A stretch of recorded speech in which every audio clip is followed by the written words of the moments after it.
Namo tassa bhagavato arahato samma sambuddhassa. Namo tassa bhagavato arahato samma sambuddhassa. Namo tassa bhagavato arahato ma sambuddhassa.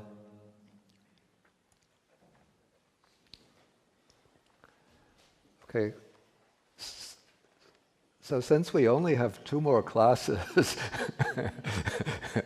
and we've been moving more slowly than I expected, but I think this is good because I don't want to rush through the material. Because if the foundations are shaky, then one gets more and more confused by what comes later. So it's good to have dwelt a little more on the foundations to make sure that they are secure. And what I want to do today and Monday, rather than dwell in so much detail on the material as I've been doing, but I want to take, in a rather cursory way, the rest of the section on objects and then on bases, and then and I want to do that in the first half hour of today's class. And then the rest of this class deal with, call it the highlights or the main features of chapter 4. And then Monday, take the main features, sort of the backbone of the material of chapter 5. Okay, so now we've been in the chapter, the compendium of miscellaneous topics, and we are in the section on objects.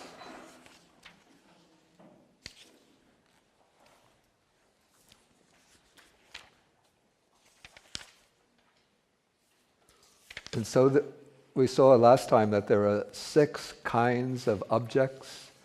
That is the visible form object, sound, smell, taste, the tactile object, and the mental object. And now I come to the section on classification by way of doors.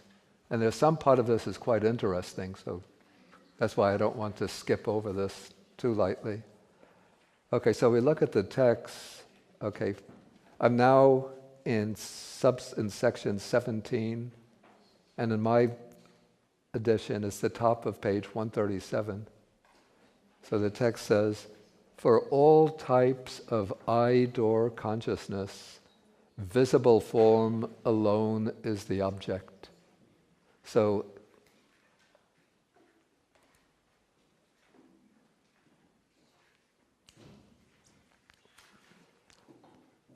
in the table on 155,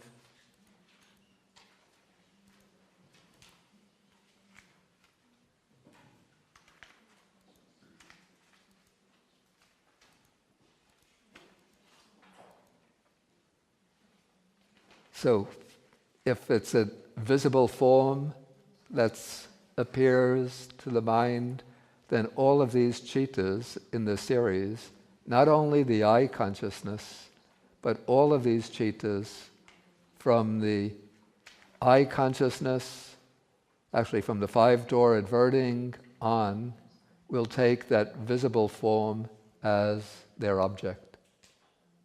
And the same for sounds in the case of the ear-door consciousness and so forth. And those pertain only to the present. That is, it's only a present visible form that will be the object of I consciousness and the other chittas in the series. Only a present sound that will be the object of ear consciousness and the other chittas in this process. So then if we just jump down to the guide, so it says, in an I-door cognitive process, all the chittas pertaining to that process take the visible form as their object. The visible form is not the object only of eye consciousness, but the five-door adverting, the receiving, investigating, determining consciousness, the jhavanas, and the registration cittas all occur with the same visible form as their object. And within that process, these cittas cannot cognize any other kind of object. That is, if an eye-door process has started, an eye consciousness process has started, cognizing visible form, the investigating consciousness can't think, let me drop that visible form. Somebody is playing some interesting music in the next room, let me investigate the music. But once a visible object comes into range and this process has started, all of these cittas in the series take the visible form as their object.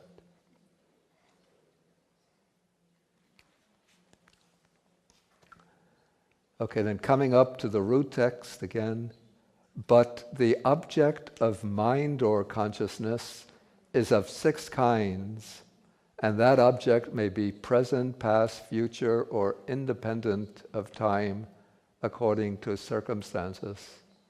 So the mind or consciousness or mind or process can take all 6 kinds of objects. For example, I gave an example on Wednesday. So looking at the green cup and then thinking this is green, so that's what thinks this is green is the mind or process, but it has the visible form as the object. And I also attempted my little experiment with singing the melody of Beethoven's Ninth. And so when you recognize that, it's a mind or process that takes sounds as its object. And then the object may be present, past, or future. You remember me chanting, well, not chanting, but humming the melody of Beethoven's Ninth. So that's past object. And maybe somebody is thinking that foolish monk is going to try to recite the melody again. So that will be about the future. Or maybe you're thinking, what am I going to do when I get out of this class? So then you're thinking about something in the future. So that's the object of mind or consciousness. Can be of 6 kinds, any of the 6. If you think, what did I have for lunch today? And then you remember, we had what? Doesn't need much imagination here. Rice and tofu, but it was a nicely flavored tofu. And there was some, like an Indian bread. We call this pita bread, yeah, with, seemed like oregano spice on it. Okay, so I'm thinking of taste objects in the past. So that's mind consciousness. I'm not tasting it now. So really, the mind or consciousness can think of anything, even not only past, present, or future, but objects independent of time. So if we go down and look at the explanation, okay, the citta, this is the object of mind or consciousness. The cittas that arise in a mind or process can cognize any of the 5 physical sense objects, as well as all types of mental objects inaccessible to the cittas in a sense door process. Remember, let us say 5 plus 4 minus 6 is what? Okay, so this is purely mental operation. And let us say, we're thinking about the geography, the geographical layout of China, the shape of China. So these are mind or operations which are taking place independent of the sense doors, the physical sense doors. Okay, then mind or cittas can also cognize an object belonging to any of the three periods of time. We could think about the past, going back even to our childhood, infancy. Think about the future, even imagining what will happen 5 centuries from now. Scientists project what will happen in billions of years from now. And then also objects independent of time. And it's said that this last expression applies to Nibbana, because Nibbana is said to be akaliko. It's not past, not present, not future, but timeless. And then this might be a somewhat surprising. Concepts are said to be timeless. The explanation given, because of it, they are devoid of intrinsic nature. Basically, this means that a concept in itself doesn't have an arising persistence and passing away. I mean, we could debate this. Even my teacher, the German monk Nyanaponika, disagreed with the Abhidhamma on this. He said that how could concepts be timeless, since everything, our concepts change. But if you take something like the concept of grass, even though we have different words from the word for grass in Greece, ancient Greece, but the concept of grass would be pretty much the same in ancient Greece as it is now, I think.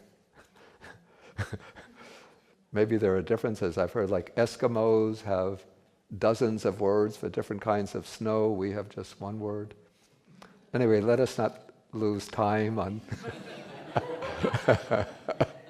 on timeless concepts. Otherwise, we'll say time-consuming concepts. Okay. And then now we come to the interesting section here. This is the case of the door-freed consciousness. That is, the door-freed consciousness, the kinds of cittas that occur outside an active cognitive process. And those are the cittas that perform the functions of rebirth, the bhavanga, life continuum, and death. So that object is sixfold, and according to the situation, that object has usually been apprehended in one of the 6 doors in the immediately preceding existence as either a present or past object or as a concept. And it is known as karma, or sign of karma, or sign of destiny. And to understand this rather opaque or obscure passage, we could turn to the explanatory guide. Okay, the door-freed consciousness. So again, that's the citta that performs in any single life those 3 functions of rebirth, bhavanga, and death.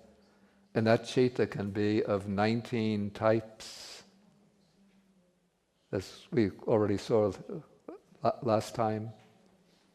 Now the object of this citta can be of 6 kinds. It could be any of the 5 sense objects, either past or present, or it can be a purely mental object. And this is an important point. In all 3 of those functions, this citta retains the same object from the rebirth moment to the moment of death. That is, once the rebirth consciousness, when it arises, it has a particular object, and that object remains the same object for all the bhavanga moments throughout life. And then at the very final moment of existence, that death consciousness, which just signals the end of life, that has the same object.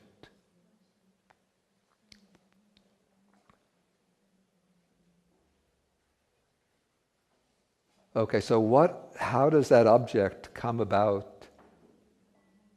So the explanation continues, the object of this door-freed consciousness in any given existence is usually identical with the object of the last active cognitive process in the immediately preceding existence. So it's not the death consciousness in the preceding existence, that one moment that just says life over, but it's the last active cognitive process that takes a particular object, and then that object continues over and becomes the object of the rebirth consciousness in the next existence. And then right after the rebirth consciousness, the bhavanga arises with the same object, and then that object continues right through to the moment of death.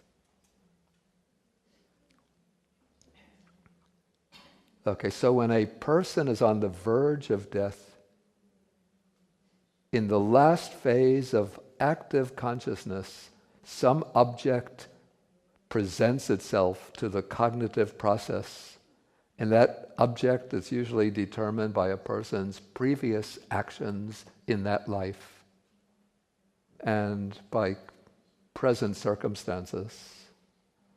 And the object can be one of three kinds. So remember, the text said either a karma, a sign of karma, or a sign of destiny. So if the object is a karma, then some deed, either a good deed or an evil deed, that we performed earlier during the same life will rise up to the consciousness, and the mind will take that deed as its object. So if a person, and generally, I mean, there are some exceptions, but the usual pattern is that it's a habitual action that we've performed.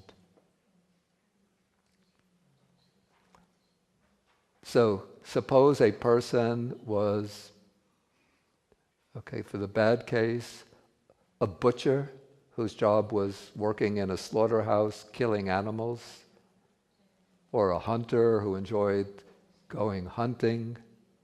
And so this was like a strong, negative, morally significant deed that this person performed. And so at the time in the last cognitive process, as the person is sort of entering the death process, then the act of killing animals or shooting animals will come up to the consciousness. And that will be, of course, as taking of life. It's an unwholesome karma and will be leading to an unwholesome rebirth. And so suppose this person was really killing a lot of animals, so it might be leading to a rebirth in hell. And so in the last active process, the act of killing comes up to the surface of consciousness, becomes the object of the last cognitive process. Then the rebirth consciousness takes as its object the act of killing, and that continues through the rest of the life. Okay, if it's a person performing a good deed, let us say, not taking the spiritual or religious, but let's say a doctor who looks after patients with a lot of care and compassion, wanting even a doctor who volunteers his services to go to poor countries to help disadvantaged people, sometimes with surgery, providing medicines. Okay, so then in the death process, then that act of providing services, medical services to people might come up. So the karma is replicating itself in the death process. And then that will be the object of the death process, and then it will become the object of the rebirth consciousness and continue through the bhavanga in the next life. Okay, the second kind of object is called a sign of karma. In Pali, this is kamma nimitta, and this will be an object or an image associated with the good or evil deed that is about to determine rebirth, or an instrument used to perform it. Okay, so taking the case of the bad rebirth first. So in this case, the butcher, he's not remembering the act of killing, but rather he's remembering, or there's coming to the consciousness, the groans of the slaughtered animals. Or, so that would be a sound object coming, a past sound object becoming the object of the rebirth linking consciousness. Or the butcher might see an image of an instrument used, the butcher knife, or a saw used for sawing up the body of the animal.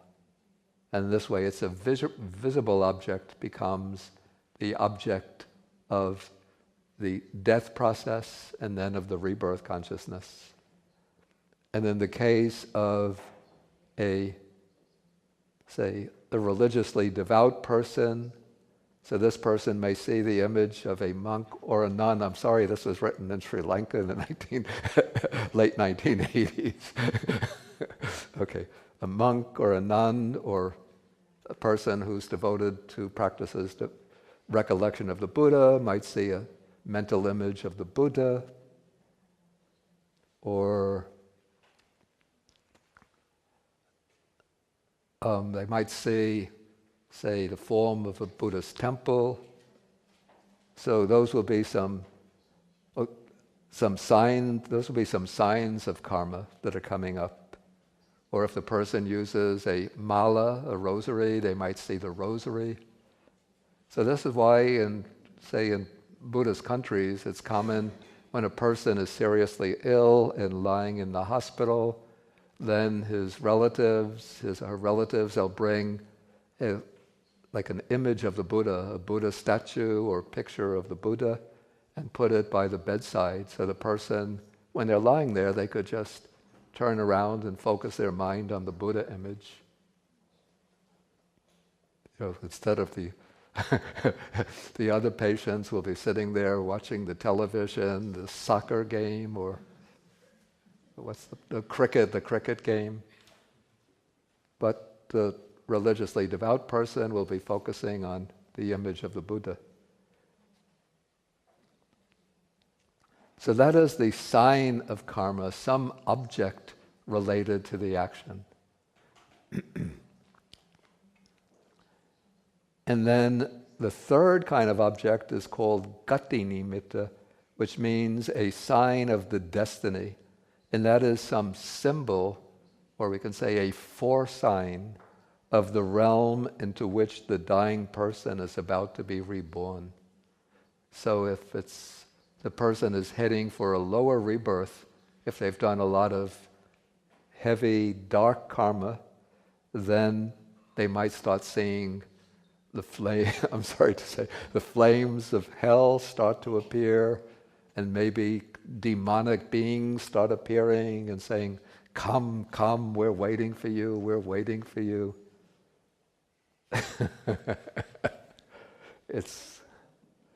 Everybody's enjoying themselves here, welcome, welcome. Or if they've been just led a very brute-like life, they might be heading for an animal rebirth, and so they might start seeing the farm, or the forest, or the jungle. And then if they're heading for a heavenly rebirth, then they might see images of devas and celestial mansions and beautiful multicolored clouds, and get the fragrance of incense, like beautiful fragrances. And what's interesting, this is what I've actually heard about cases like this, that it isn't the case that these objects start to appear just only to the very last cognitive process. But as a person sort of goes even sometime earlier into the death process, approaching death, these objects start to appear. And if they have like suitable counseling and guidance from usually in Buddhist countries it's from a monastic person, then it can change the direction of the mind. So a person who's done maybe a certain amount of bad deeds might start to see signs of an unfortunate rebirth, and they might start getting afraid. But then maybe the relatives hear them groaning and yelling and getting frightened, so they'll call the monk from the temple. The monk will come and start saying, oh, think of the good deeds you've done. Think of the Buddha, think of the Dharma, think of the Sangha. And then they'll maybe give them a little discourse, or just reciting what's called parita. These are like the blessing suttas. And so then when the person hears this, what I've heard is that those dark images fall away, and then they start to see good images. So just, through suitable input, it's possible to change the direction of the rebirth.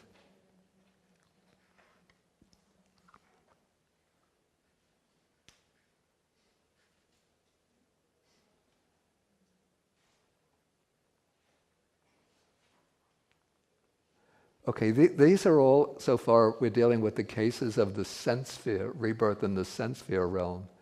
In the case of rebirth in the fine material realm, these are the realms corresponding to the jhanas. The object of the rebirth consciousness, well, first the object of the death consciousness. So suppose we have the meditator who's attained the jhanas and has preserved the jhanas up to the time of death. So when they're entering into the death process, then the mind will settle into a jhanic process. And then the object in the death process will be the object of the jhana. And then that will continue to be the object when that stream of consciousness takes rebirth into the fine material sphere. So it said the object of the three process-free chittas is a mental object in the mind or process of the preceding existence. It is a concept. I don't really like that word concept here, because it's really something usually perceived, like a mental visualized image, like a bright colored disk, not like an object that one thinks about. And it is considered a sign of karma. And so too in the case of rebirth into the first and third immaterial planes.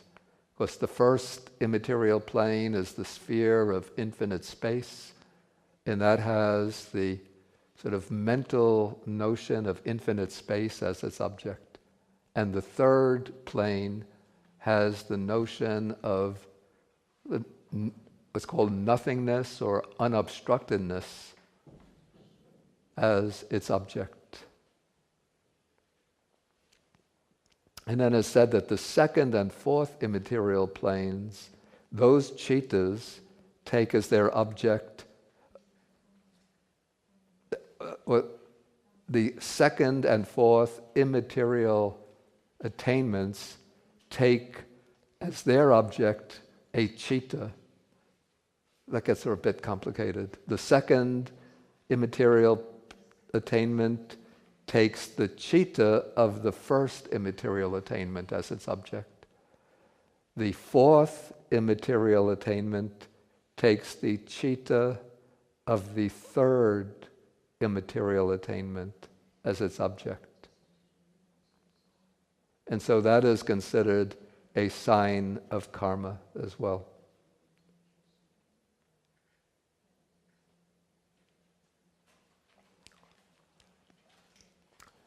Okay, so this takes care of the objects. This is as much as I'll deal with in the section on objects. Maybe if there are any questions, I could take some questions on this. Yes, please.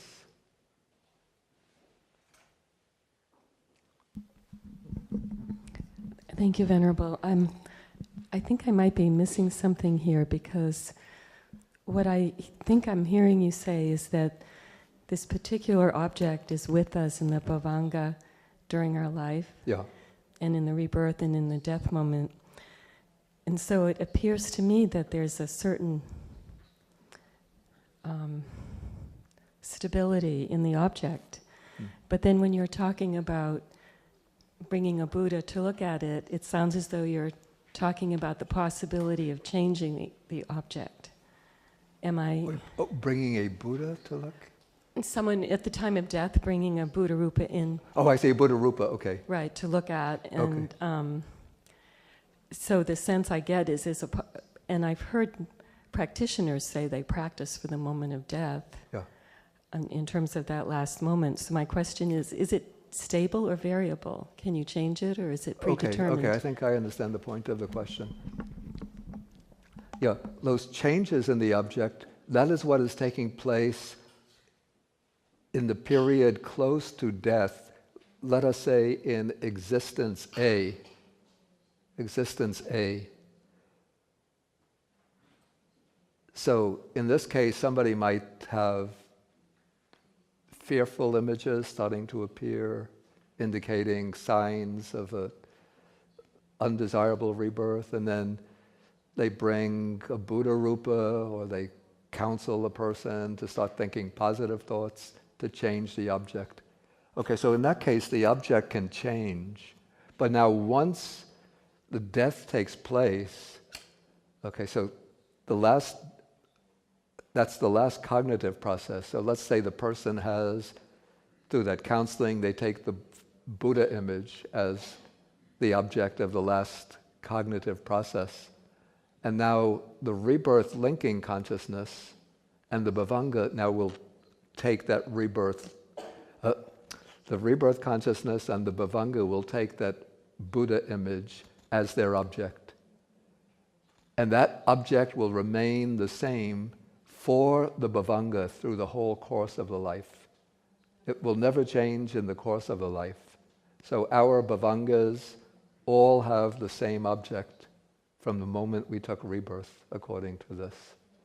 But it can change at the moment of death. Yeah, because that is not the bhavanga that's changing. That is the object of an active cognitive process. But you said that the bhavanga picks it up. Yeah, the bhavanga picks up. I'm sorry. The bhavanga in existence B, after A, picks up the object of the last active process at existence A, and that it becomes its object. Then once that becomes its object, that becomes the object for the bhavanga. It remains the same throughout the whole course of life.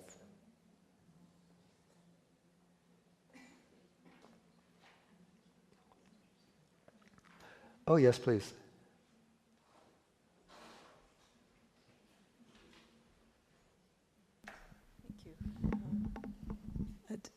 Thank you, Venerable. To follow up on that question, so if it's the object remains the same, then it's now passed from person A to person B. It's not really from person A to person B. It's from existence A to existence B within the same stream. Within the same stream. Yeah. So does that mean that that continues through existence C, D, E, F, and on? That there's a... No, I'm serious. That there continues a what? If this object continues throughout many existences... No, it won't continue through many existences. Oh. That will be the object... Okay, the object of the last active cognitive process in existence A... Yeah. then becomes the stable object of the rebirth bhavanga in existence B. Mm-hmm. Okay, but now when existence B is coming to an end, there will be active cognitive processes which take new object, a different object. Okay. And then that will become the object of the rebirth linking bhavanga for existence C. Okay. Okay. Thank you.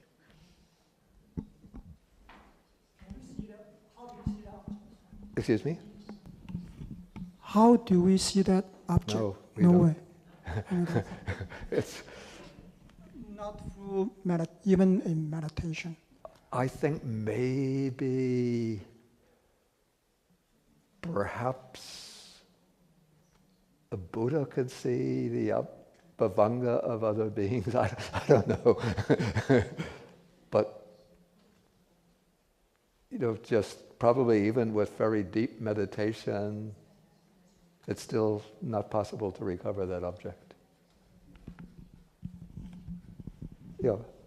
Can I ask, does that Bhavanga object somehow influence the next life other than just the realm of rebirth? So for instance, if the person has a Bhavanga object of, say, the Buddha, Yeah. then does that somehow have a very wholesome effect for the whole life? That whenever their assume default so. I would mode assume is so. being mindful of the Buddha? I would assume so. So I would say, let's just say through the working of other circumstances, a person is reborn someplace in, excuse me if we have any Iowans here, Iowa or Kansas. And somehow they wind up going to a trip to New York City or San Francisco. Somebody says, let's make a visit to Chinatown, very interesting. And then they're walking through Chinatown, and they come in front of a Buddhist temple, and then they see the Buddha image there, and it'll resonate, I think, with their mind and sort of awaken that old seed.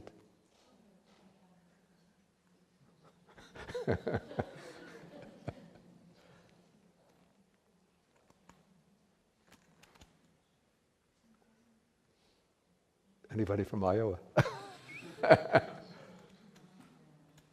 What is that? You are.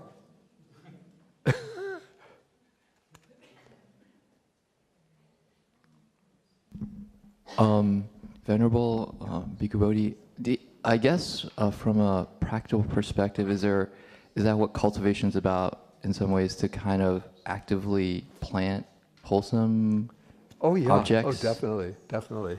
Yeah, I mean, certainly one of the purposes of cultivation or practice is to develop wholesome, habitual patterns, mental patterns, because those are mental patterns in this life.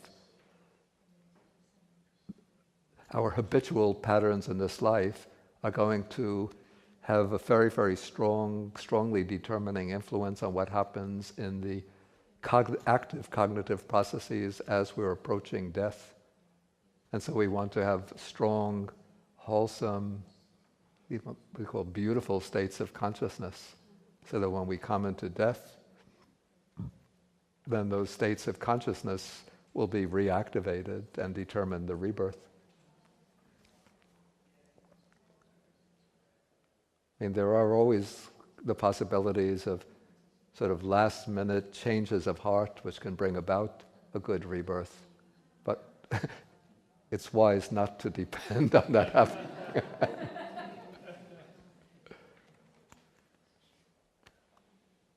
Because we could say it's something that usually happens to the other guy, not to me. Yeah, please. It's a little discouraging, if I'm hearing it correctly, which I may not be, that the possibility or opportunity for transformation within the life cycle is somewhat limited by what you're saying, right? Because doesn't the Bhavanga now sort of, in a way, dictate or have a strong influence on the quality of existence A or existence B? Yeah, I would say that is the case, yeah. So then the only possibility of transforming or changing that is at the time of death. No. Okay, I so think that's misunderstood. Yeah, that is the part of misunderstanding. Okay, a person is reborn as a human being. Okay, reborn as a human being, generally they'll have either two good roots or three good roots. And hopefully, if the person has some capacity for wisdom, it will mean, and especially if they get interested in Buddha Dharma and start to study Buddha Dharma, usually it will, and have some understanding of Buddha Dharma, it'll pretty much imply that they have three good roots, that they have non-greed, non-hatred, and likely non-delusion or the seed of wisdom. And so having three good roots, if one just has two good roots, one could still develop many wholesome qualities, but the capacity for deep understanding and especially for higher attainments will be limited. So if there's a very unwholesome I can't say the word. Bhavanga, yeah. Thank you, Bhavanga.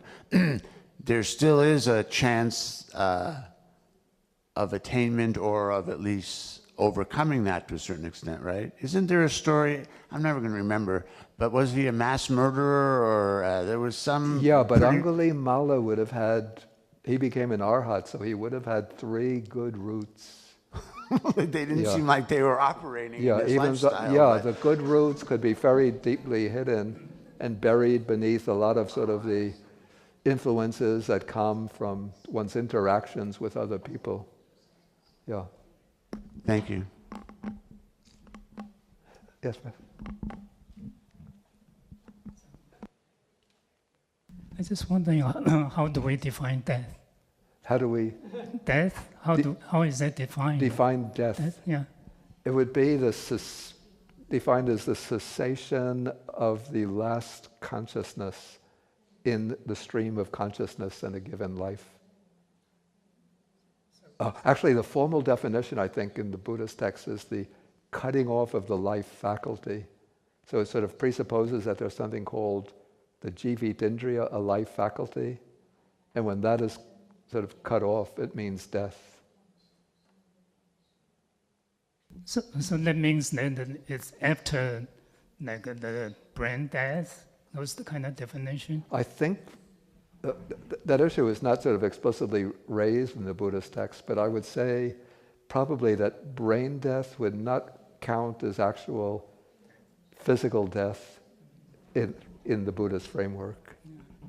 Because what would happen in brain death, this is my own interpretation, is that the bhavanga will still continue to flow, though it's no longer supported by, the cognitive processes, I would say, depend on the brain functioning.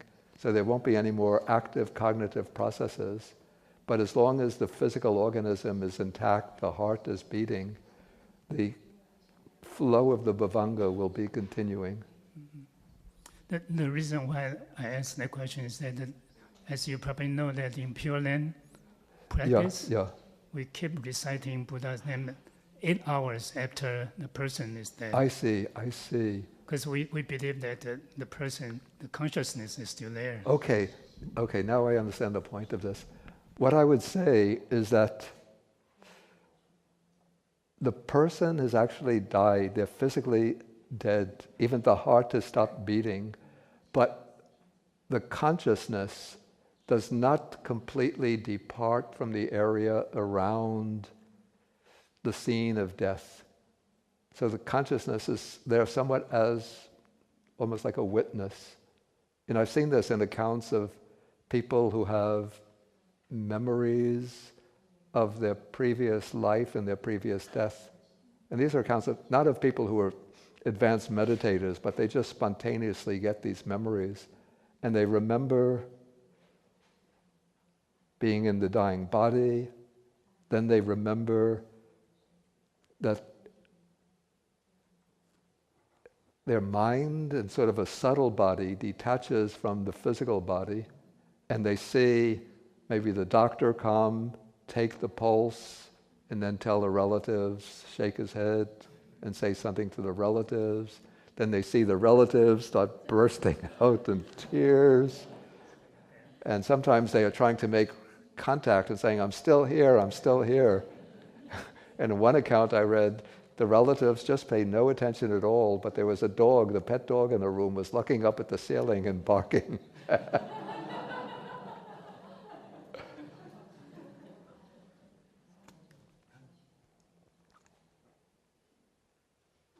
Okay, I want to move on now. So we're going to skip the rest on objects and move into bases and take this pretty quickly. Okay, the Pali word for base is vatu. This would be Sanskrit, vastu.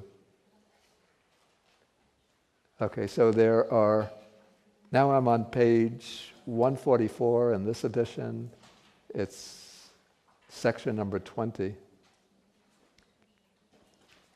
So in the summary of bases, there are 6 bases, namely the eye, actually we would say the eye base, ear base, nose base, tongue base, body base, and heart base. Then all of these are found in the sense world. This is the kama loka, the sense sphere. In the fine material sphere, or fine material world, only 3 bases are not found. The nose, the tongue, and the body sensitivity is not found. So in those realms, the eye and the ear bases are found. And the heart base is found.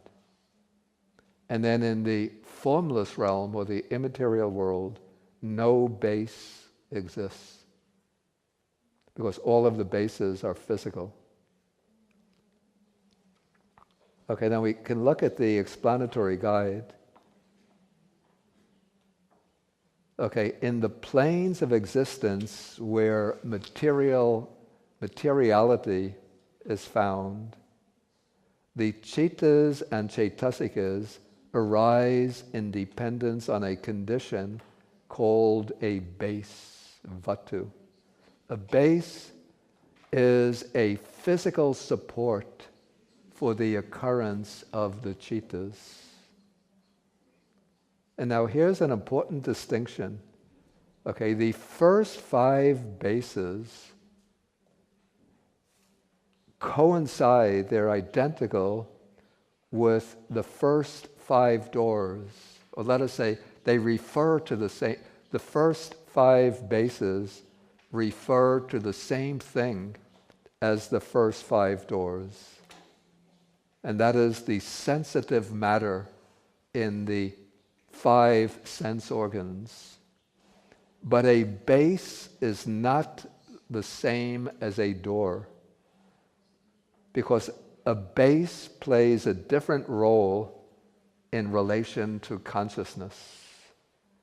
The door is a channel through which the chittas and chaitasikas of a cognitive process gain access to the object, whereas a base is a physical support for the occurrence of the chittas and chaitasikas. Okay, to illustrate this, we continue here, and we can see this from this table. Okay, in an eye-door process, many types of chittas apart from eye consciousness occur with the eye as the door. So you can see from this table, we have, apart from eye consciousness, we have the receiving, investigating, determining, the jhavanas, which can be 55 kinds of jhavanas can arise. Maybe not all, I think 46 can arise. 29 kinds of jhavanas can arise through the eye door. Then there are several different chittas, I think 11 kinds can arise with the function of registration. So many chittas arise. For those chittas, they have the eye door as their door. But it's only eye consciousness that has the eye as its base. So the base is the physical support for that kind of consciousness. So eye consciousness has the eye as its base. Ear consciousness has the ear as its base. And no other citta has the ear as its base except ear consciousness. Similarly, nose consciousness has the nose sensitivity as its base. No other kinds of chittas have nose sensitivity as their base. Similarly for the tongue and for the body.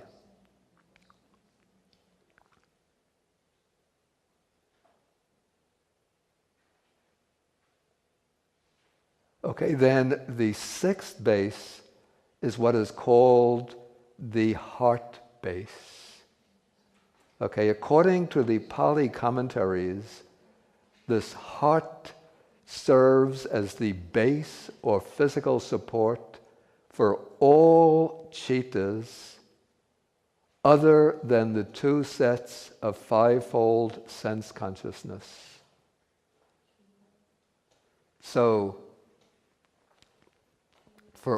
in this process, all, except for the eye consciousness, all of the other cittas have the heart base as their base.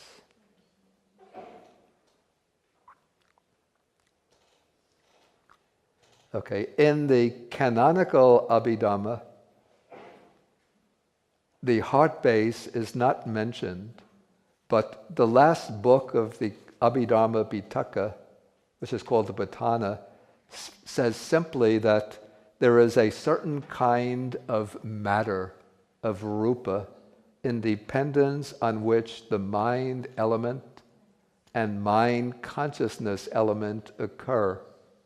And then the commentaries explain that that kind of matter that's referred to is the heart base, which is not identical with the physical heart itself, but it's supposed to be a subtle kind of matter which is located somewhere in the vicinity of the heart. Now, like people who are influenced by modern science think that this is ancient Indian superstition or false belief that the brain must be the seat of, or the base of consciousness. But I agree with the old Abhidhamma commentaries. If you practice the meditation on loving kindness, where do you feel it? Really, yeah. Or you think of compassion of people who are suffering, where do you feel it? It's no accident you feel it here. And when people are severely disappointed, we don't say that they're brain broken.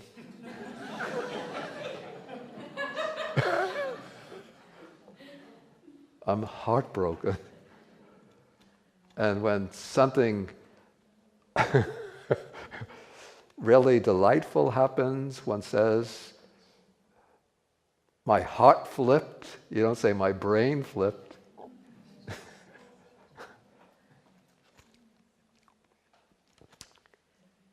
And I have an analogy.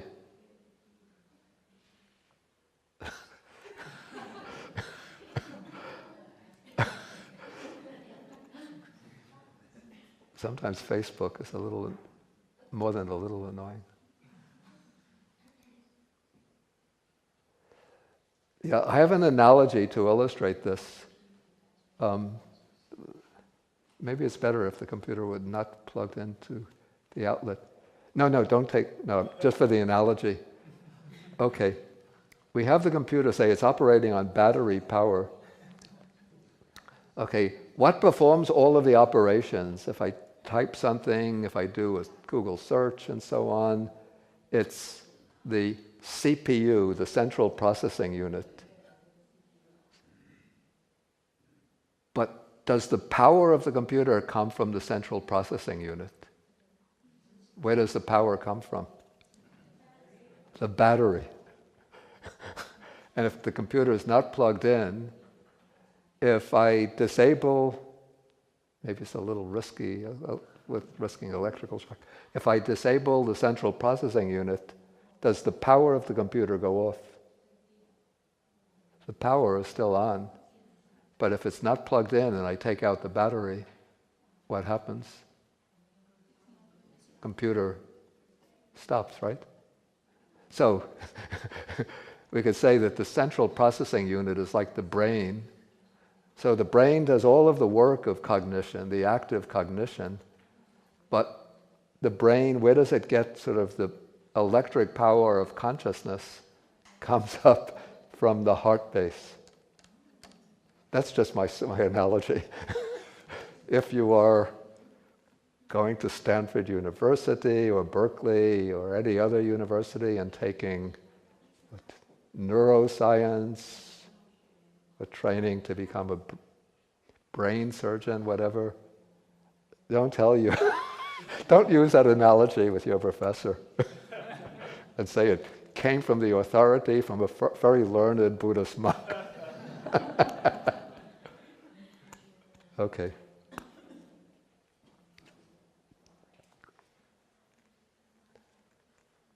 Okay, so it said, now continuing with the explanatory guide, in the sense world now.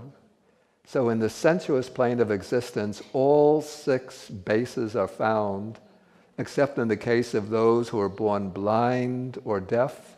In that case, the eye base or ear base is not found. Then in the fine material world, those 3 bases of nose, tongue, and body are absent, since those are considered to be relatively coarse types of experience, gross types of experience.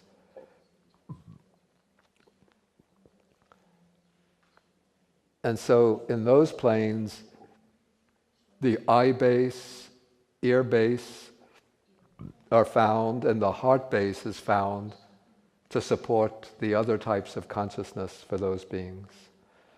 And then the commentators say that the beings in the fine material realm possess the physical forms of nose, tongue, and the body, but those organs lack sensitivity, because if they didn't have nose or tongue or physical body and just eyes and ears, it would look rather strange.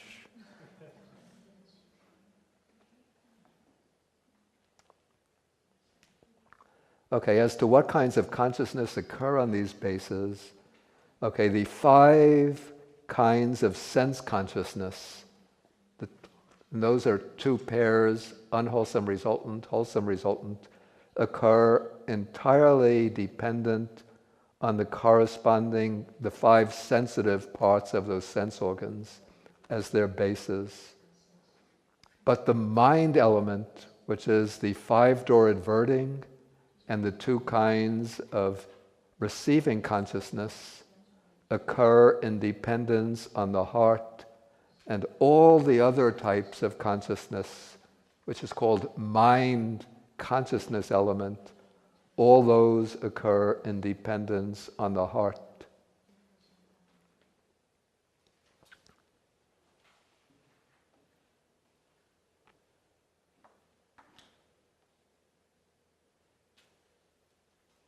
And then certain remaining types of consciousness, whether wholesome, unwholesome, functional, or supramundane, may be either dependent on or independent of the heart base.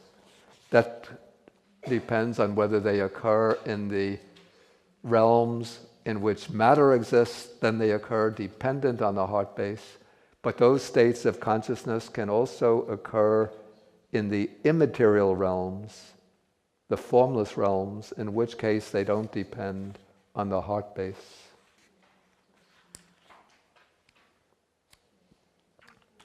Okay, so that, again, I'm not going to go into more detail here, because I want to pass on to the other section on cognitive processes.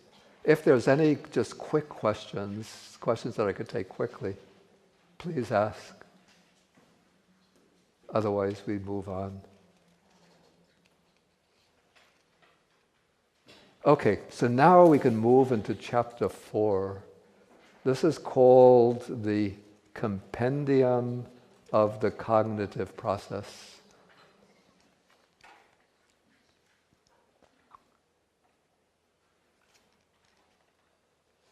And so this is the Viti Sangaha. And so in the preceding chapters, the author has classified the states of consciousness in regard to feelings, roots, functions, and so on. Now in this chapter, he'll deal with the dynamics of consciousness as it occurs in the process of life, and then in the next chapter, which I'll take in a rather hasty way on Monday, the way consciousness occurs in the course of rebirth, bhavanga, and death.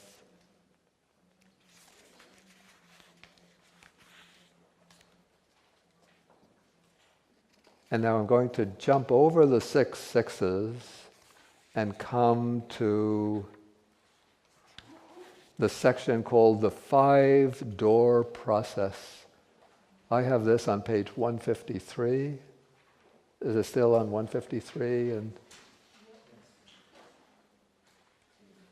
it's starting with number 6, the very great object.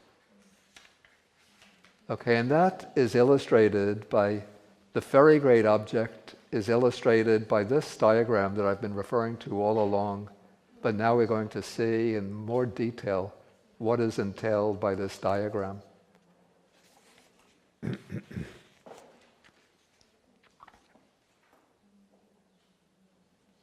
I think we have to give some explanations first before we'll be able to understand the text. Okay, it's said, well, as we know, that the citta, or state of consciousness, occurs extremely quickly, that any citta has a lifespan of something like 1/1000th of a second, something like that. But the citta itself has 3 stages. It goes through 3 stages. These are called arising, presence, and then breakup or dissolution. And so you can see in this diagram, for each of these numbers represents a citta, and under each number there are 3 stars. The 3 stars represent the 3 phases of each citta: arising, presence, where it's just present for a super split billionth of a second, and then dissolution. And so within that mind moment called the khanna, the citta khanna, within that mind moment, the citta arises, functions, and then dissolves, and then disappears, followed by the next citta. And in this way, the cittas just flow on, one after another, after another.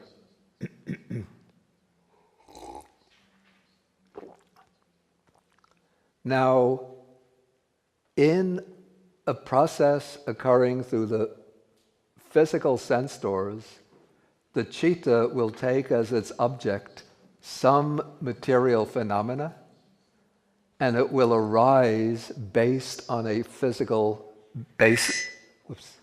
It will arise based on a physical basis, the vatu, the basis. And the material phenomena are also arising and passing very, very quickly. However, the material phenomena arise and pass more slowly than the mental phenomena.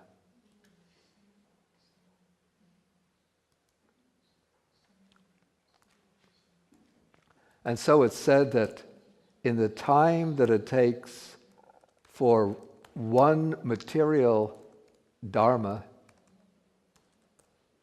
to arise and perish, 17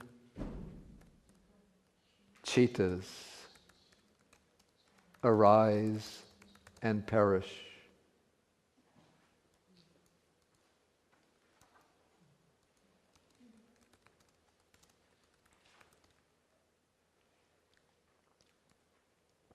And that is why in what is called the very great object, when there's a very great object, which doesn't mean that it's a beautiful or excellent object, it means a strong object. This is why the cognitive process takes 17 moments, because to fully cognize a physical object, a sensory object, these 17 mind moments, 17 citas, are necessary. And so looking at the explanatory guide, jumping down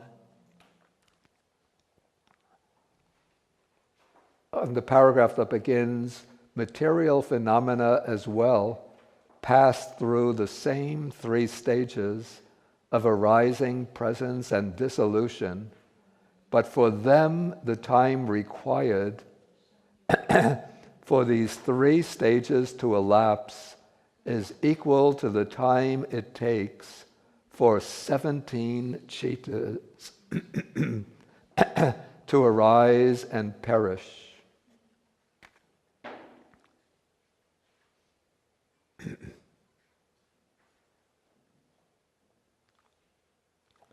The stages of arising and dissolution are equal in duration for both material and mental phenomena. But in the case of material phenomena, the stage of presence is equal to 49 sub-moments of mental phenomena.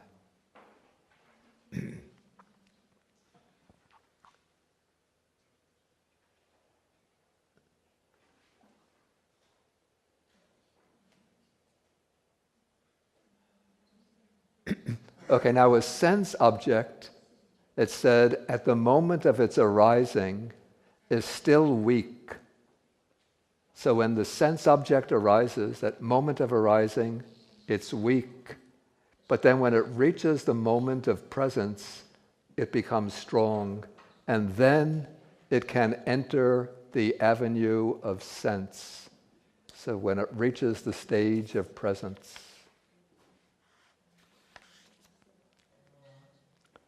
Okay, so now when no active cognitive process is taking place, then the bhavanga is flowing on as a series of citas, all with the same object, that unknown object of the bhavanga. Okay, now we're going to be taking an I process as our example. So suppose a sense object, a visible form, enters a sense door. It comes impinging on a sense door. So a visible form strikes at the eye door. So at the moment that it strikes, one bhavanga citta passes by. That is called the past bhavanga. Okay, then when the object strikes the sense faculty, okay, that one bhavanga passes by, then the bhavanga is said to, metaphorically, it's said to vibrate. It's shaken. So it shakes for 2 moments, sort of 2 vibrations take place owing to the impact of the object. And with the second vibration, the stream of the bhavanga stops. So that is why this is called, again, I always laugh when I say this, arrest bhavanga. Bring that bhavanga down to the police station for questioning. Okay.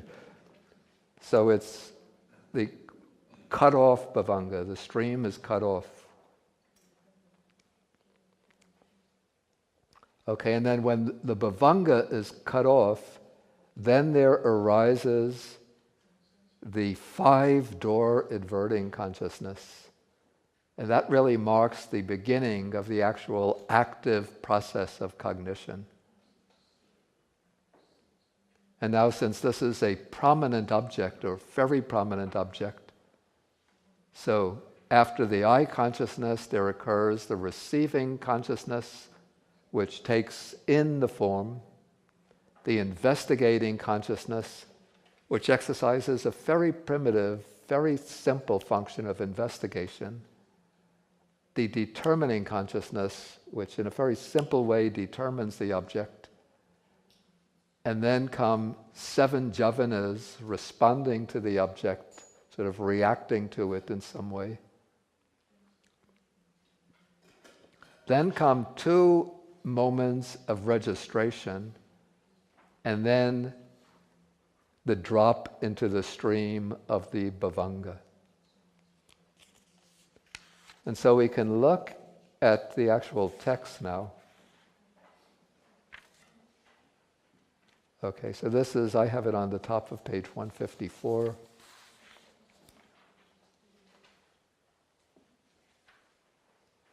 Okay, so it explains 1 mind moment consists of the 3 sub-moments arising, presence, and dissolution.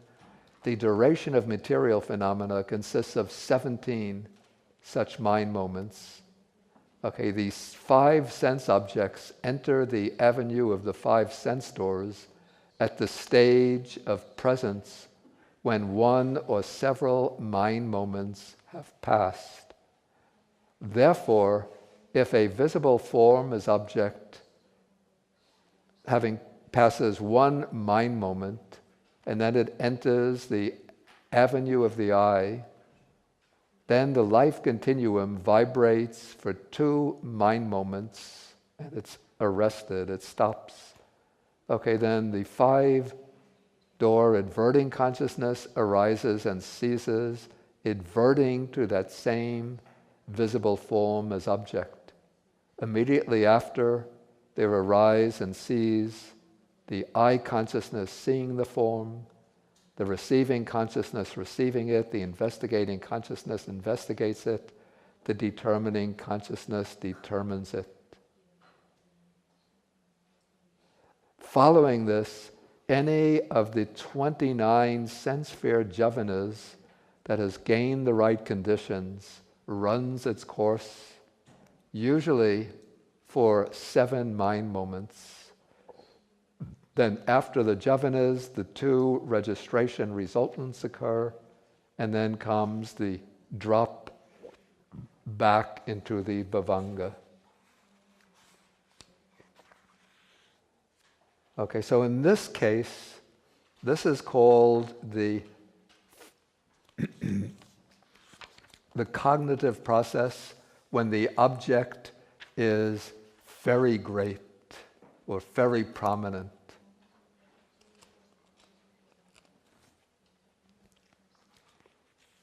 But this is not always...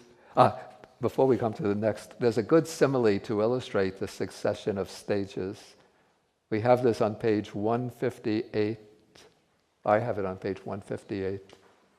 This is the famous mango simile. Okay, the ancient teachers of the Abhidhamma illustrate this process occurring in the sense doors with the simile of the mango. So a man with his head covered goes to sleep at the foot of a mango tree, and then a ripe mango falls from the stalk to the ground, and it grazes his ear. Then the man is awakened by the sound of the mango. He opens his eyes and looks. Then he stretches out his hand. He takes the fruit, squeezes it. Then he smells it. Then he eats the mango, swallows it, appreciating its taste, and then he goes back to sleep. Okay, the man sleeping at the foot of the mango tree, this is like the time when the bhavanga is flowing by. When the ripe mango falls and strikes the man's ear, this is like the instant when an object strikes one of the sense organs. For instance, the eye. Okay, the time when the man awakens through the sound, that is like the 5-door adverting consciousness turning to the object. The time of the man opening his eyes and looking at the mango, that's like the eye consciousness accomplishing its function of seeing. The time of stretching out his hand and taking the mango is like that of the receiving consciousness, receiving the object. The time of squeezing the fruit is like that of the investigating consciousness, investigating the object. The time of smelling the mango is like the determining consciousness, determining the object. The time of eating the mango is like that of the javana experiencing the flavor of the object. Then the swallowing of the fruit while appreciating the taste is like the registration consciousness taking that object, which was the object of the javana phase. Then the man going back to sleep, that is like the fall back into the bhavanga.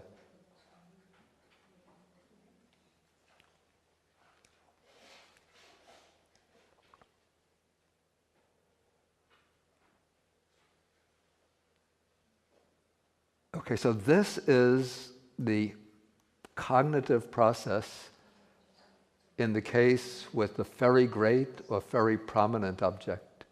But it's not always the case that the object is so prominent. And so we come to a case, this is taken in number 7, section 7, called the great object or prominent object. Not very prominent, but prominent. And this is what happens, the kind of process that takes place when, say, the visible form strikes on the sense faculty, not after just one moment of bhavanga passes by, but after 2 or 3 moments of bhavanga pass by.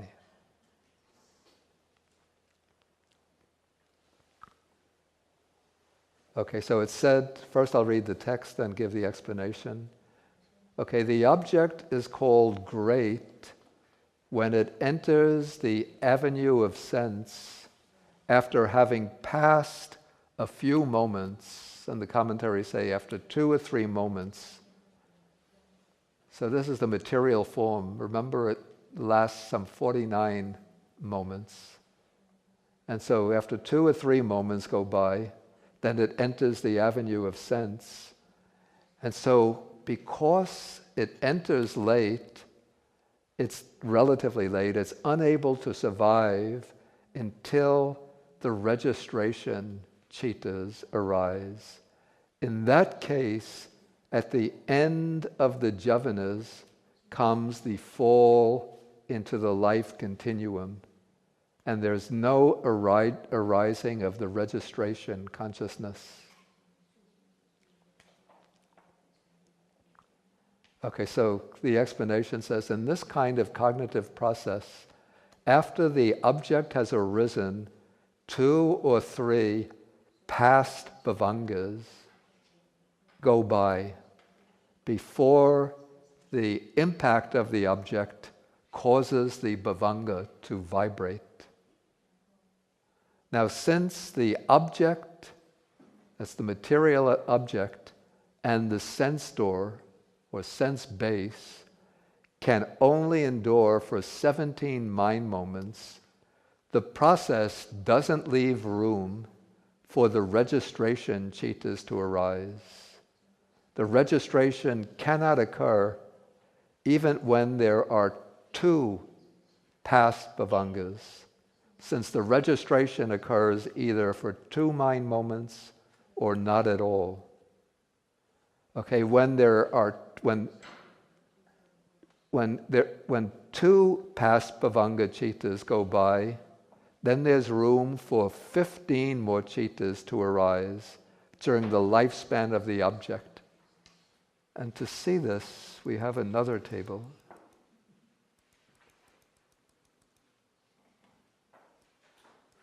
Okay, this is the case with the great object. Is it visible in the back? Or should I increase? Let's see if we could bring it up to 150.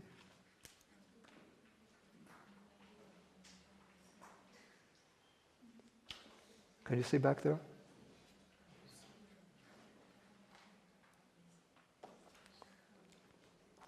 Okay, so here's the bhavanga going by, the normal flow of the bhavanga. Now,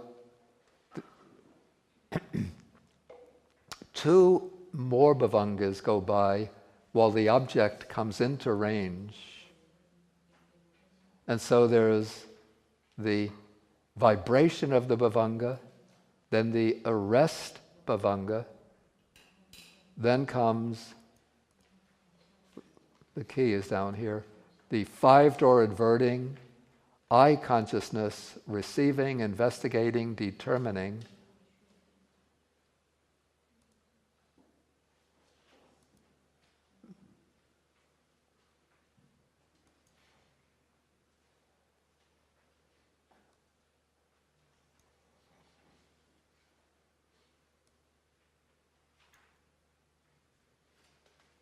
Okay, determining, then 7 jhavanas go by, 1, 2, 3, 4, 5, 6, 7. And then there's no room, you see, for 2 registration chittas to occur. There's only one more blank space left here. And so, for that reason, this process comes to an end at the end of the jhavana, and then there's the bhavanga arises again. In this case, the third case, 3 bhavangas flow by before the object starts operating on the sense process. So then there's the vibration occurs, the arrest bhavanga occurs, then 5-door adverting, I consciousness, receiving, investigating, determining. 7 jhavanas occur, and the 17th citta here is the last jhavana. And so the process breaks off and ends at the 7th jhavana.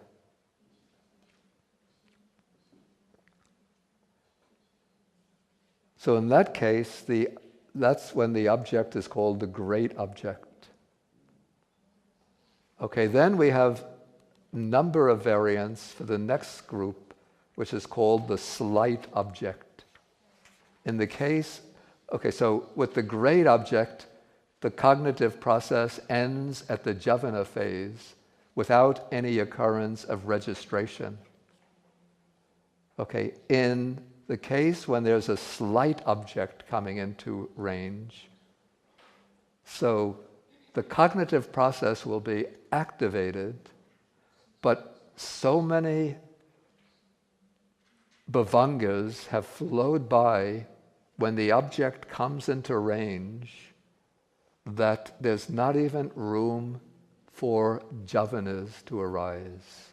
In this case, it said, I'll read from the text, the object is called slight when it enters the avenue of sense after having passed a few moments and is unable to survive till the arising of the jhavanas. So this is what happens when 1, 2, 3, 4 past bhavangas flow by up to 1, 2, 3, 4, 5, 6, 7, 8, 9. 9 bhavangas pass by. In that case, the process goes up to the determining stage. Or actually, it goes up to the determining stage. And there's no scope for the jhavanas to arise.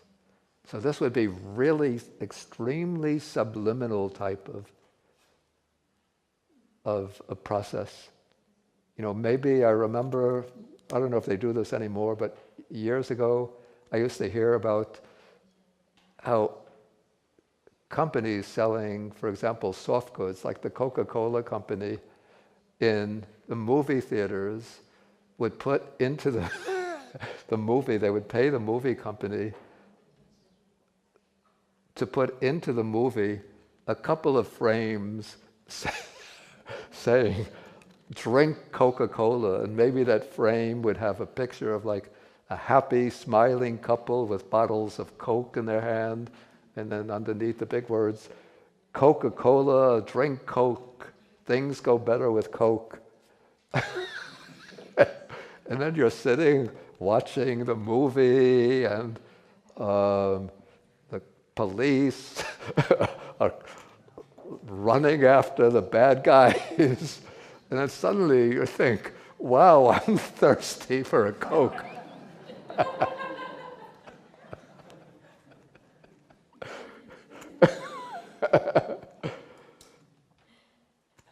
And since you're really engaged in the movie, you tell your friend, why don't you go back there and get us a couple of Cokes? So why is that craving for the Coke arisen? Okay, probably this would be, it could be a slight object where there's been maybe a determinate, maybe not even that, maybe it's one of these javana processes has gone by very, very quickly without going beyond that. But anyway, here we have some determining of the object, but it's not enough for the javana stage to take place. And then in the last case, in these cases, or actually this is a group of cases, this is where so many moments of bhavanga the object has come into range in the physical object in such an advanced stage of its development that many moments of bhavanga have flowed by before it starts to cause vibration. And so in these processes, all that takes place is some vibration of the bhavanga. There's just a little vibration of the bhavanga, and then the process stops. It goes back into the regular quiet flow of bhavanga. And so it says that the object is called very slight when it enters the avenue of sense, when it's close to the point of ceasing. That would be 1, 2, 3, 4, 5, 6, 7, 8, 9, 10. So the material object, the physical object, lasts 17 mind moments. So here there would be 1, 2, 17 mind moments, and 10 of those are taken up, in this case, 1, 2, 3, 4, 5, 6, 7, 8, 9, 10. 10 of those are taken up by the past bhavanga. So there's only 7 spaces left. So not even enough space left for the I consciousness to arise, receiving, investigating, determining, and so on. So there's just vibration of the bhavanga, and then stops. Okay, so those are the 4 types of cognitive processes in the 5 physical sense doors. So it's called the very prominent, slight, and very slight. And it's also named by way of the degree of presentation of objects. So it's said to be the course ending with registration, the course ending with javana, the course ending with determining, and then the futile course, that is the course that doesn't reach the stage of, that doesn't go beyond the vibration of the bhavanga.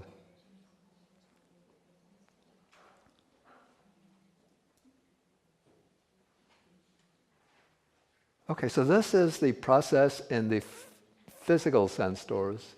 So now I'll ask whether there's any questions about these kinds of processes.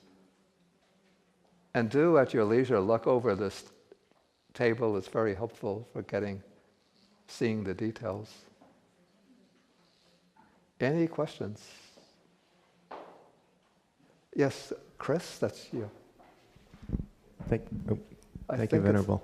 Is it on? Yeah, okay. It's on. I was just wondering, in daily application of this, is it useful? I mean, can you have an experience of very slight object where you're just seeing the vibration of the Vibhanga? I think not. Okay. I think where we've become really aware of objects would probably be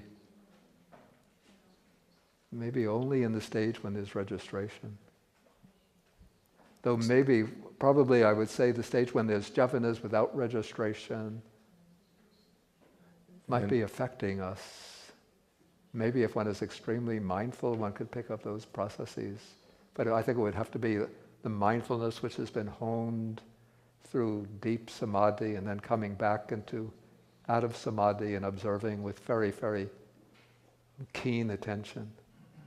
So at that level of processing, it could be said that you're in a very deep meditative state? I'm not quite... What I said is that probably to catch even the jhavana, the process that ends with jhavana without registration, one would have to be extremely attentive, and maybe it would take a mind that's sort of been trained to cultivate strong mindfulness through samadhi, and then coming out from samadhi and observing the way the mind is functioning.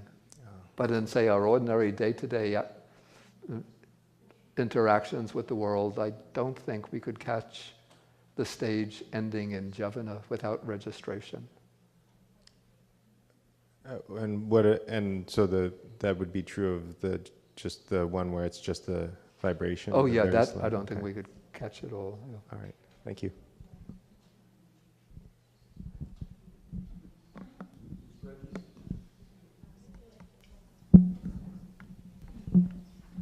Is registration the same as labeling? I mean, at what point do we say that's an apple or... No, I think we're going to come to that. Yeah. Labeling and designation occurs actually in the mind door process. That's what I was thinking, as part of perception. Yeah, we're going to... Now I'm coming to the mind door process. Quick question. So, could you explain what's the function of jhavana? I'm so confused. Yeah. I have to admit, in the sense door process, the function of jhavana is somewhat obscure to me as well. We say that the jhavana is what, in a sense, processes the object, and it involves some kind of response to the object. What I find a bit puzzling is that normally we consciously respond to an object after we've identified it and designated it. And response and designation occurs in the mind door. So what is jhavana actually doing in a pure sense door process? It's somewhat unclear to me. And it's also unclear to me how karma, it said that it's in the jhavana process that karma is created. But if there's just a sense door process, not going on to the mind door, where one is aware of what is taking place and then forms a deliberate intention, how could one be creating karma in that stage? It's something of a perplexing to me. It's just that I explain what the texts say. Those are certain questions that one should investigate. Okay, we'll take one last question, then I want to get into the mind door process. Thank you, Venerable. My question is, when we do something by instinct, or even animals, when they do things by instinct, we don't actually think too much about it. Like when we touch something hot, and then we just, retract our hand. Does that go through the same process like jhavana and things like that? It would probably certainly go through that process. So we're committing a karmic action by doing that? Yeah, I have to say this is a little bit problematic to me because in my understanding, karma means that one intentionally does something, one intentionally performs an action that has some kind of moral significance. some kind of ethical significance. And if one is touching a hot object and pulls the hand away, I think certainly I would say that there's a full cognitive process taking place, and yet I don't see how one could be creating karma in that. But also I would say that if I just go through the act of seeing a cup, here too, it's nothing instinctive. I just see the cup and I say, that's a cup. All of this is occurring through cognitive processes with jhavana stages, but I don't see how I'm creating any karma by just thinking this is a cup until I think, I like this cup, nobody's watching. I love the color, I want the cup. Then I've committed the karma of stealing.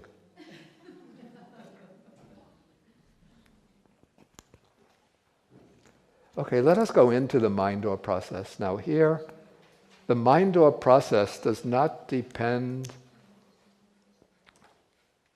on objects actually coming through the senses. The mind-door process can take sense objects, but it doesn't occur while a sensory object is actually coming into the range of the senses. Okay, so let us first read the text and look at the explanation. Okay, now the mind-door process is divided into two broad categories. One is called the limited jhavana process, and this refers to a mind-door process that occurs with a sense sphere object as its object. And it's contrasted with the mind-door process that occurs when the mind goes into a deep meditative state, that is, into the stages of meditative absorption or deep samadhi, either the samadhi of the jhanas or the supramundane samadhi of the paths and the fruits.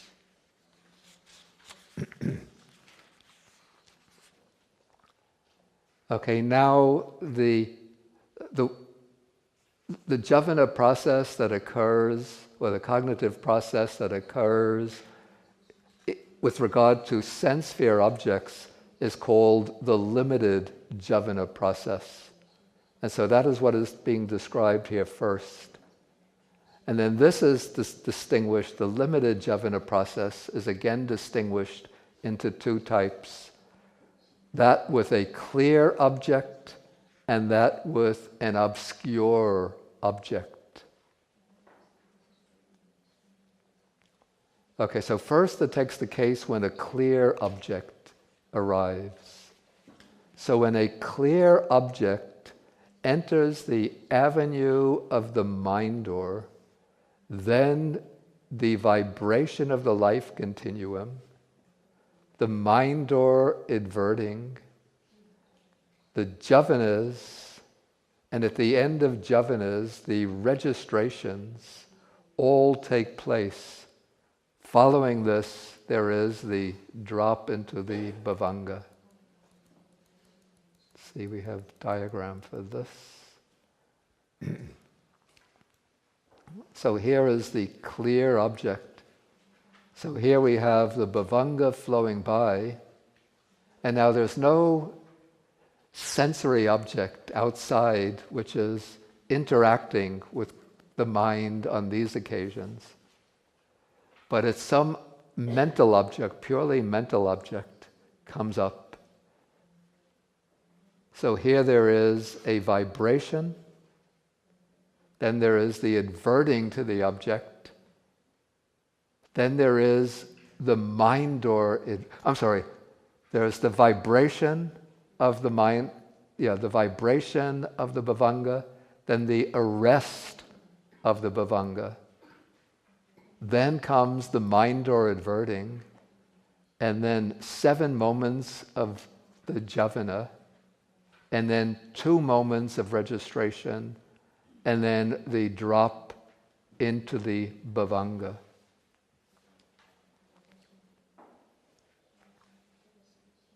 In the case of the obscure object, because the object that appears at the mind door is not as clear as the other object in the former case.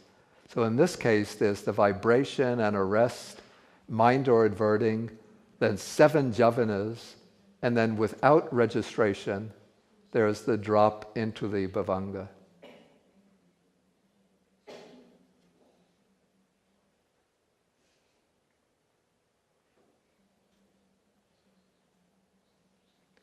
Okay, now we could look at the explanatory guide. Okay, the mind door process includes both the limited, or this is also called the sense sphere process, which we're dealing with here, and the cognitive process in absorption. And the cognitive process in absorption, that relates to the sublime. That's the attainment of the jhanas or the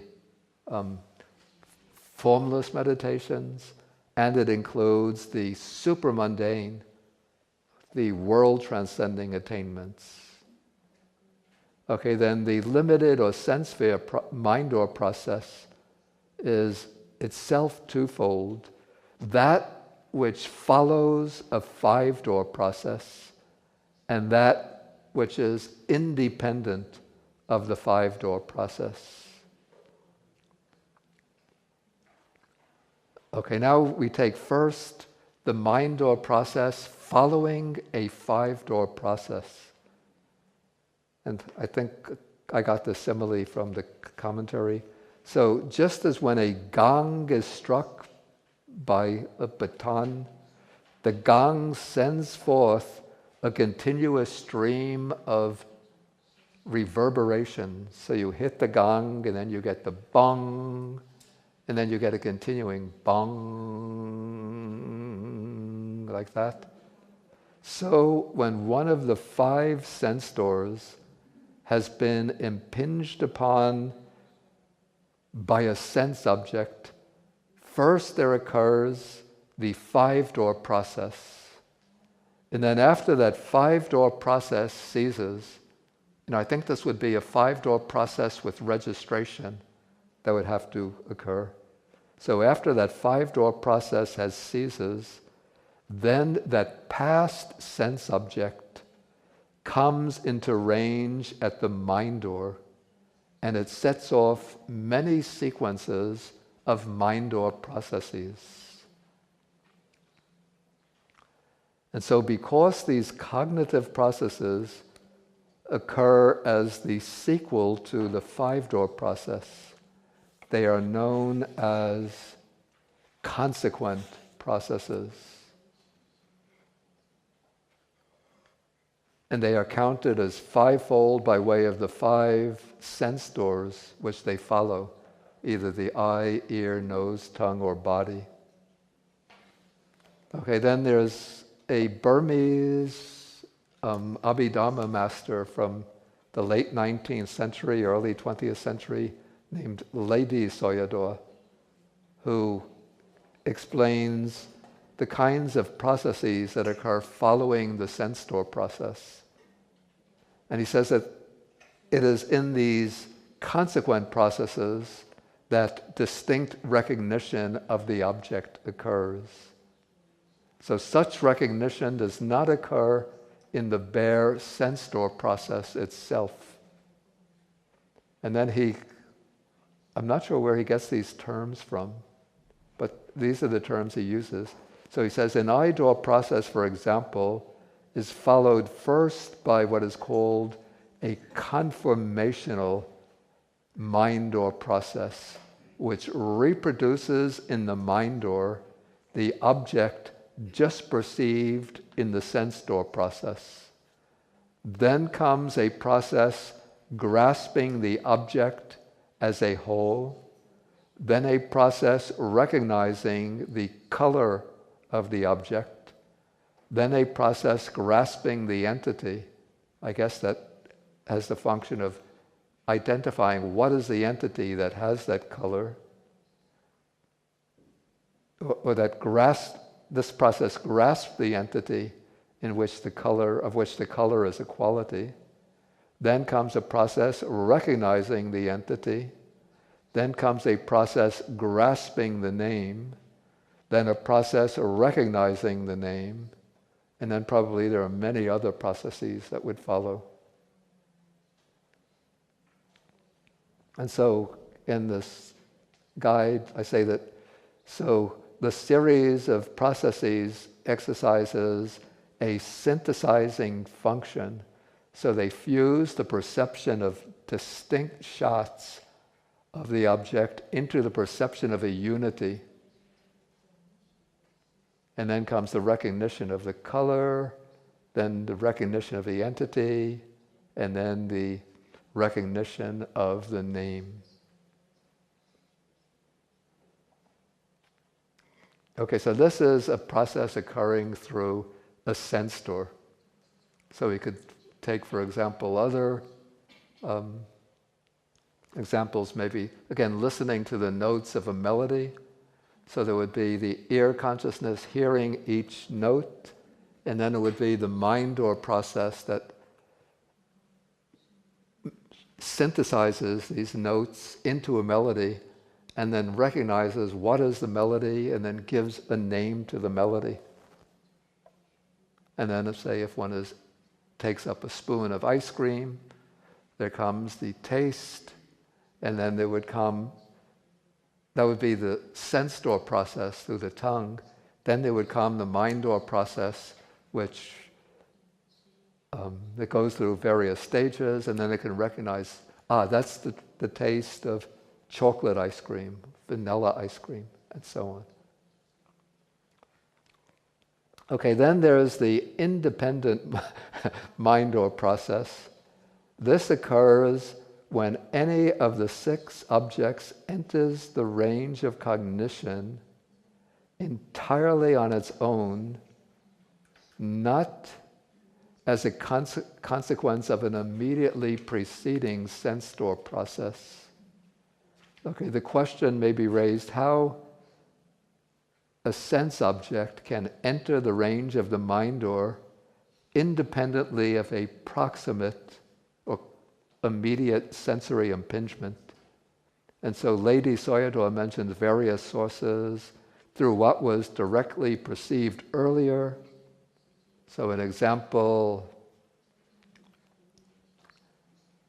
okay, I can remember now there is a peacock that hangs out around the door, near the door of the cottage where I'm staying. So I can bring to mind the colors of that peacock. So I'm not looking at the peacock now, but I could bring it to mind. So I take that color as the object of a mind process.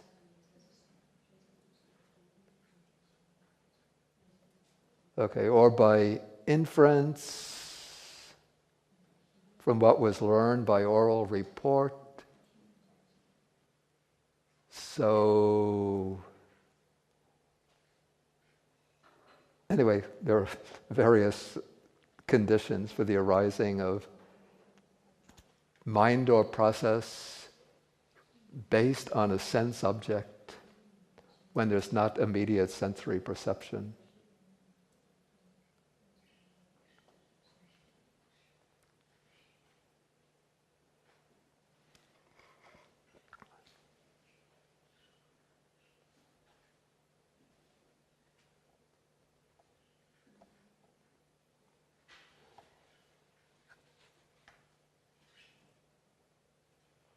Okay, but I could also think of mind or processes which occur completely independent of any sense object. This would be working, for example, with abstract ideas, concepts, judgments, formulations, understanding, meanings.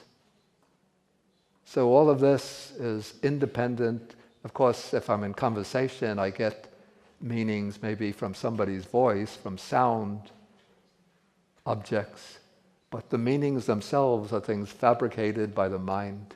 So those will be mind objects, independent of sense objects.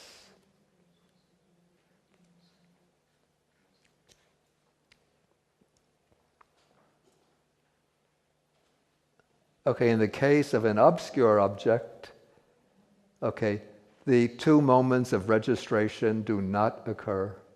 And so there's the jhavana stage followed by the immediate drop into the bhavanga.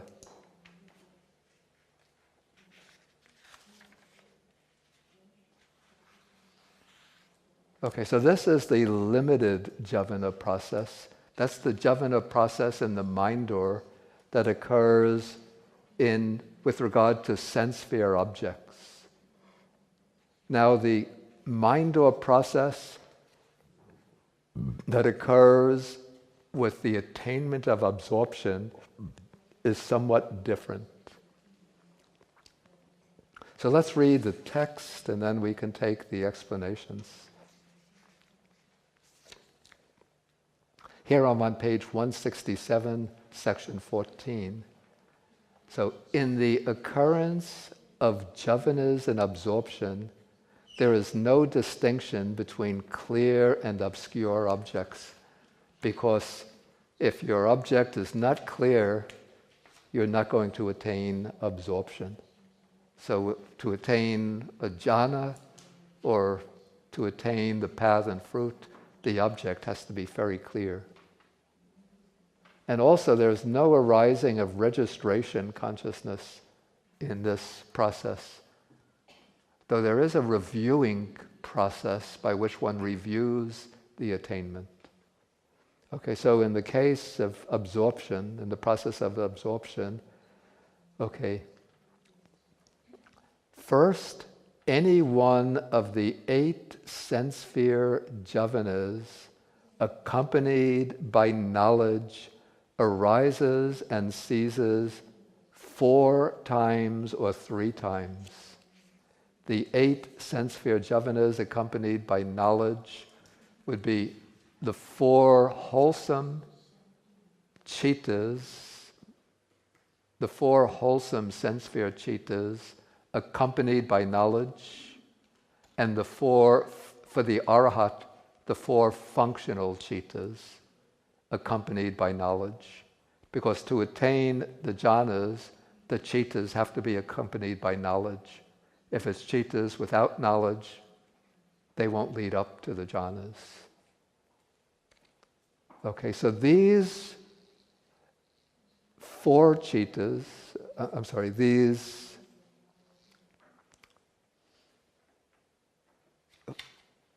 So these chittas, one or another of these 8 chittas, accompanied by knowledge, arises and ceases 4 times or 3 times in due order, as they have these special names, which I'll explain: preparation, access, conformity, and change of lineage. Now these are sense sphere chittas occurring in the jhavana stage. I have the diagram on page 169.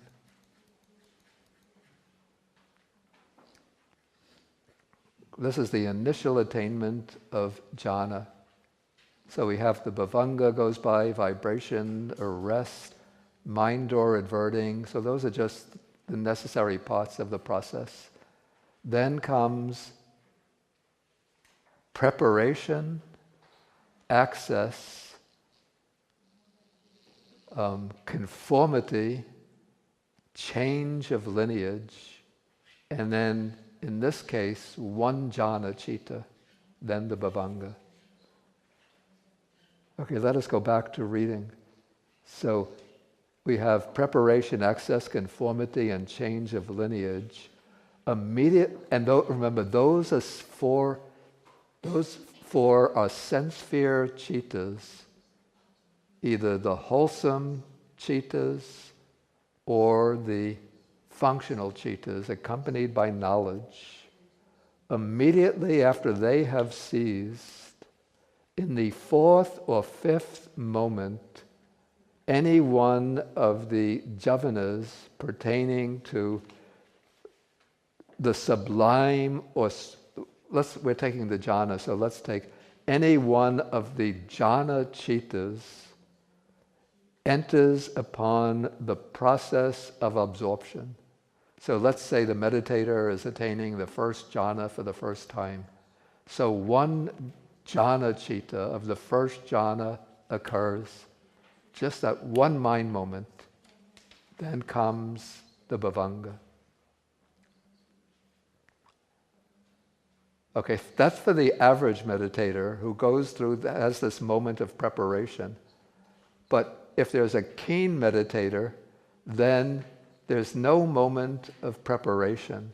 And so that meditator goes from mind-door adverting to access, then conformity, change of lineage, and jhana, then the fall into the bhavanga. Okay, for the attainment of the path and fruit, it's somewhat different. Okay, taking the average meditator here, okay, there comes the vibration of the bhavanga, the arrest, mind or adverting, then preparation, access, change, conformity, change of lineage, then comes one moment of the path. The path is always just one moment, necessarily one moment. Then 2 moments of fruition. But for a meditator with sharp faculties, that moment of preparation can drop out. And so this meditator or practitioner goes from the mind or adverting directly to access, then to conformity, change of lineage, then comes the moment of the path, and then 3 moments of fruition, and then back to the bhavanga.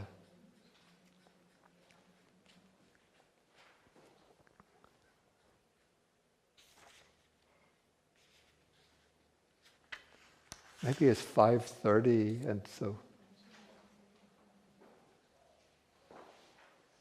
maybe, okay, let us, in the 1 minute or 2 minutes, at least we could take the explanation of this, taking in due order, starting from due order. I have on page 168, there's in bold, in due order is preparation. So in an individual with average faculties to attain the jhanas, the paths, and the fruits. Okay, so the preliminary jhavanas occur 4 times, each one with a different function. So the one called preparation prepares the mind for the attainment to follow. The next is called access, because it gives access to the higher attainment to follow. Then the third moment is called conformity, because it's bringing the mind stream into conformity with either the jhana or with the path. The next moment is called change of lineage, because now the stream of consciousness is actually changing over. It's sort of like that switch, going from the sense sphere either to the fine material sphere for the jhanas, or the immaterial sphere for the formless meditations, or to the supramundane sphere for the path and fruit. So there's a changeover of lineage, change taking place, change of the sphere taking place.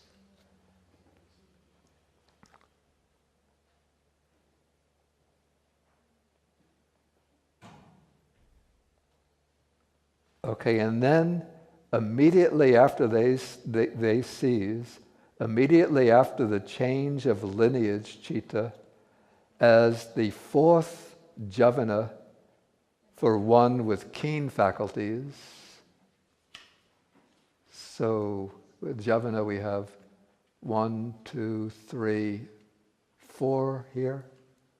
And here we have again 1, 2, 3, 4 for one with keen faculties, or as the fifth Javana for one with average faculties, there arises the first Javana citta at the level of absorption.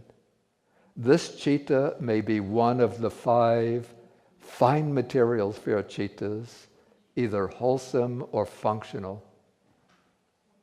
Or it may be one of the 4 immaterial sphere cittas, either wholesome or functional. That depends on the attainment. If one attains the jhanas, it'll be one of the 5 fine material sphere cittas. If one is an ordinary person, it'll be wholesome. For the arhat, it'll be functional.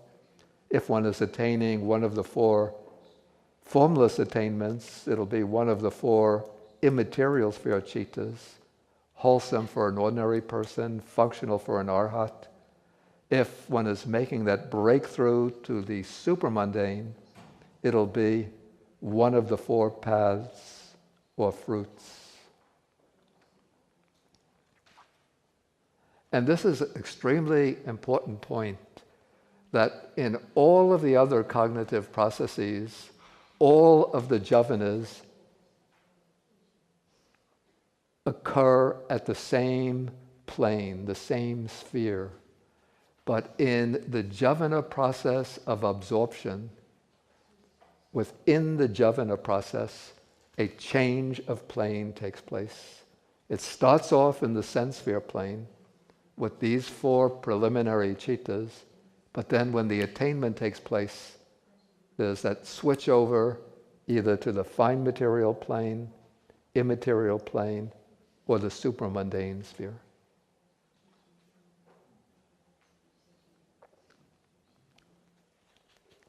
Okay, I will sort of pick up on this, review it, and there's a little more to cover in this chapter.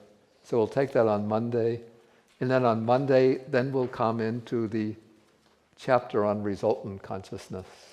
So then we'll get, even though we don't cover all details, but we'll get at least a sort of comprehensive overview of the whole process of cognition.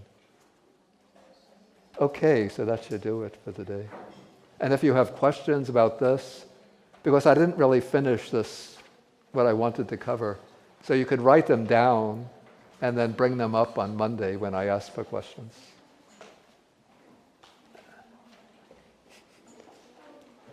Okay, so we're going to end with the sharing of the merits. Okay.